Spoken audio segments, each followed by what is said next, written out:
Hi guys, and welcome to your daily tarot reading for Friday the 8th of February 2019. It's a pleasure to be with you today. Thank you for joining me. I'm using the Morgan Greer Tarot for today's reading, and let's have a look at what the cards want you to be aware of. So as I shuffle the cards, some people like to knock on them to clear them of energy. As I shuffle them, I just intend to ask the cards, what is the energy of Friday the 8th about? And the cards then give me an answer. You can also ask them anything that may be on your mind. So, when am I going to find a new job? Or when is love coming into my life? If you want to learn how to read the tarot, then please take my course on the website. It's really cheap. It's £17. I made it that cheap because I think everyone should be able to read the tarot for themselves because it's such a useful tool. And also, if you like my videos, please share them with other people and hit the subscribe button. That wasn't a good shuffle. Let's see. All right, so let's have a look at what's coming up today. Interesting, we had the Hierophant yesterday, I think. So, 8 of Wands, lots and lots of energy floating around, lots to do. Life purpose type of work. There are real opportunities for you to grow and to progress on your chosen path. Also, there may be some news which really influence what you're doing in life, what direction you choose to go, and some sort of doorway opens up for you. So this is external news coming in, bringing you information that you've longed for. It's really, really natural, and it has an emotional response, urging you to move forward. The moving forward in itself may feel quite scary, but ultimately the end goal is that you become the Hierophant. You really become established. You become really, really successful. Like, let's say this is work related. If you're in a junior position, you get an opportunity to move up the ladder. It may feel scary, but you take that opportunity and you end up being editor-in-chief. So the Moon card in itself represents, you know, the unseen horrors when this reminds me of H.P. Lovecraft and the whole Cthulhu mythos, which is about the unseen and these the others and the great beings underneath the earth, and you know, the terror of the unknown. And if you've ever, I was in Namibia when I was a child, and we were in this town called Swakopmund, which is a German kind of settlers town, and it's a very weird town. You drive there through the desert and it's sweltering hot, and then suddenly as soon as the sign Swakopmund comes up, you drive in and the temperature drops to about 16 degrees, and it's because the ocean is so cold, and it's the current that goes up via Cape Town on the western side of Africa. The current goes up that coast and it's freezing. The water is really cold as well. And we went swimming there, and there was, you know, those square kind of sunbathing things they have in the sea. So you have to kind of swim there, and then you climb up the ladder, and then you can rest there, and then you swim back.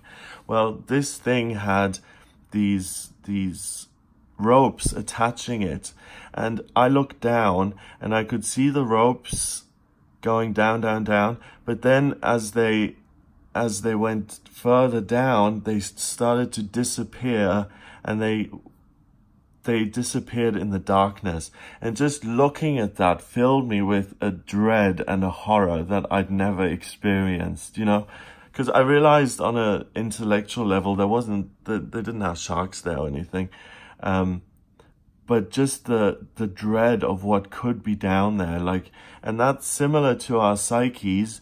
We when we look within, we're often afraid of what awful, horrible things we're going to encounter. So you get some positive news today, but it triggers something emotionally in you that, am I good enough? Am I going to discover some horrible, hidden flaw in myself by trying to walk this path? And is it going to crawl out of the deep like this crab lobster thing? And is it going to overwhelm me? Like Cthulhu in the Lovecraft stories, as soon as you look at him, you go mad, because it's that terrifying and he's that frightening. So with this kind of fear and with this kind of emotional upset, it's often useful to ask for help and to have faith and to say, I've been given this opportunity. Universe, guides, angels, guardian angels, help me with this. Please guide me along the way. And take the opportunity that's been given to you today, regardless of the fear you may feel. This is the criticism of other people. So people kind of sniping and griping at you on the side. So this may be other employees who are jealous of you that you've been promoted and they haven't. And then you go past the towers, the institutions. So for instance, I'm just a little journalist and I'm now walking into the New Yorker or the New York Times, for instance. And this is an institution that's been there for hundreds of years and it's been a center of excellence. And I am now supposed to go in here and be a representative of that excellence. It's really frightening. And then the moon, the full moon in itself, when it lights up the landscape like an inverse sun, it's often beautiful, but it's often really frightening.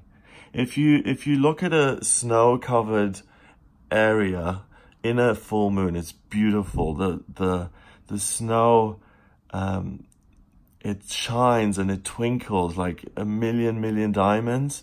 But if you are walking through a forest and there's a full moon, the shadows the trees cast, they can be monstrous and you can see figures in the trees, and it's a really frightening thing.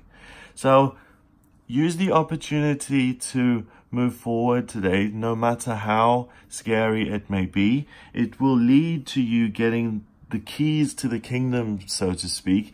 It will allow you to get into the secret club that you've always wanted to be part of. It will make you feel included. It's a gateway card. It's a doorway, just like this is, that will lead you into being in a position where you have more control of your life than you do now, and more clout, more power, more people are more likely to listen to you. And it's something that you absolutely passionately enjoy. And you're kind of giving the gesture of, I will share something that's honest and truthful with you, and people will listen. And what's interesting is he's got the crescent moon there as a brooch, as a necklace, as a pendant. So fear is nothing to be afraid of. It's something to decorate yourself in. It's fun. It's just a bit of fear. We've mastered that. Let's have a little necklace with it, just to remind ourselves that it is fear and it is overcoming our fears that has got us to this place of joy and being in power and being in a position where there's even more interest and exciting things lying beyond. So this isn't a dead-end job. This isn't a dead-end opportunity. There's more fire, more excitement to be discovered at the other end. So really, it's a day about you challenging yourself and doing your very best. If you're in a situation family-wise where you've got a sick relative, or where you are, you've got a husband and 2 children, or your brother has just fallen ill, then this is an opportunity you can pursue. But I'm being told that despite the opportunity, you can take 5 minutes or 10 minutes out of your day to make a phone call to that sick relative to say how you feeling today, how's the pain going, just letting them know that you're there, and that will lessen their fears in a way. And also by giving of yourself, by checking in on other people, or with your family, with your husband and your kids, by saying I love you before they go off to school, or making them a little sandwich with a smiley face, just to know that you're thinking of them. When you're giving something of yourself like that, the more you give, the more you get back. So the love you get back today, because we've got so much water, is going to be helpful kind of behind the scenes, working in the background, to help you overcome your own doubts and your own trepidation, so that you can move forward and that you can get to that position of more control and clout and actualizing who you really want to be, and getting a step closer towards becoming the person that you see in your mind's eye. Wow, so it's a wonderful day. We've got 15, 16, 17, 18, and 5 is 23. And then we've got 8, which is 31. 3 and 1 is 4. And 4 in numerology is about stability and structure. So this opportunity and your amazing diligence in moving forward, regardless of how scared you may be, is going to result in you having more structure in your life and freedom within that structure to explore your passions and to pick and choose what you want to pursue. Have a wonderful day. If you would like a private reading with me, please get in touch via my website. It's gregoryscott.com. Click on the readings tab to order your reading. In my personal readings, I use astrology, tarot, and numerology. So it gives me a really, really amazing insight into who you are, what your strengths and weaknesses are, what's coming up for you in future. I can answer any questions you may have. So if you're interested in that, then please get in touch via the website gregoryscott.com. Click on the book your readings button or the readings tab. As I mentioned before, if you do like my videos, then please do share them online. And if you want to be notified of new videos being published, then hit the subscribe button. Have a glorious day, and I'll speak to you tomorrow.